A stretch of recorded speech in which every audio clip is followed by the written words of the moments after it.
One business in northern Utah is offering a new eco-friendly way to honor the life of your pet. Instead of the standard cremation process, Utah Pet Aquamation gives you an alternative they say is gentle for both the pet and for a grieving soul. ABC4's Annika Johns met with the owner of the business, learning about her story, the process, and the benefits behind Aquamation.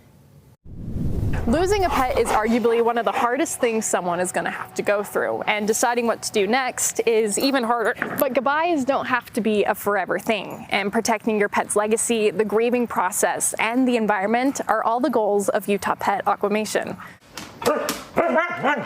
Pets come in all shapes and sizes, from a large and conversational husky to a small and attention-seeking kitty. Each has a family to call their own, and while owning a pet is filled with love, cuddles, and a few puddles of slobber. Did you get it?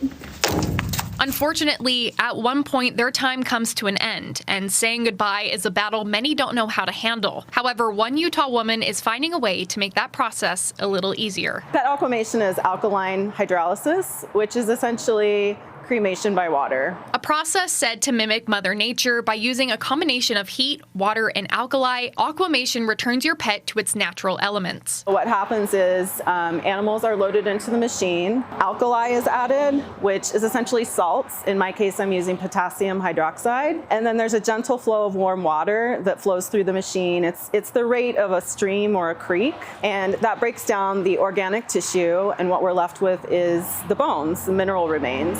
Those are dried out over the course of a couple of days, and then they're processed into ash. The process, Renard says, doesn't emit greenhouse gases and is low energy, leaving 1/10 of the carbon footprint of a standard flame cremation, and it gives you approximately 20% more of your pet's remains back. And for smaller pets, the percentage can make a difference. We can do any kind of pet, from as small as some operators have done snakes and goldfish, all the way up to people have aquamated tigers. Hey yo, hey yo.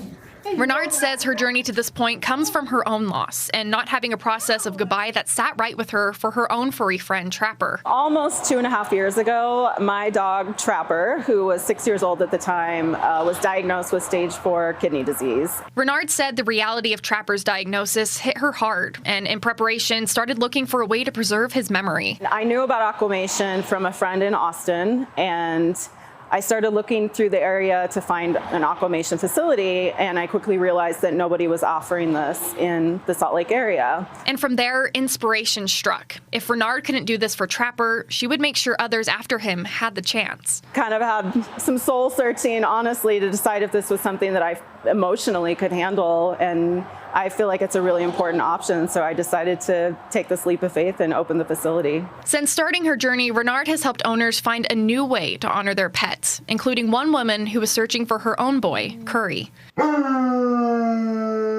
This summer, we were in the process of moving up here to Utah, and just, very busy with everything that's ensued with that. And so I probably missed a lot of the signs which would have told me, get him to a vet much quicker. We got him into a doctor, and he was in massive kidney failure. Because of Curry's quick passing, Botari says she hadn't even considered what steps to take next and wasn't sure what to do. When we put him to sleep, the vet came to our house, and I just was completely undecided on what I wanted to do. I knew I didn't want to do cremation. I just couldn't imagine that. After a few weeks of no decision, her vet suggested aquamation. Had never heard of aquamation, knew nothing about it. So I got online and started, kind of researching it, Googling, and that this was probably the most comforting route to me if I could do this.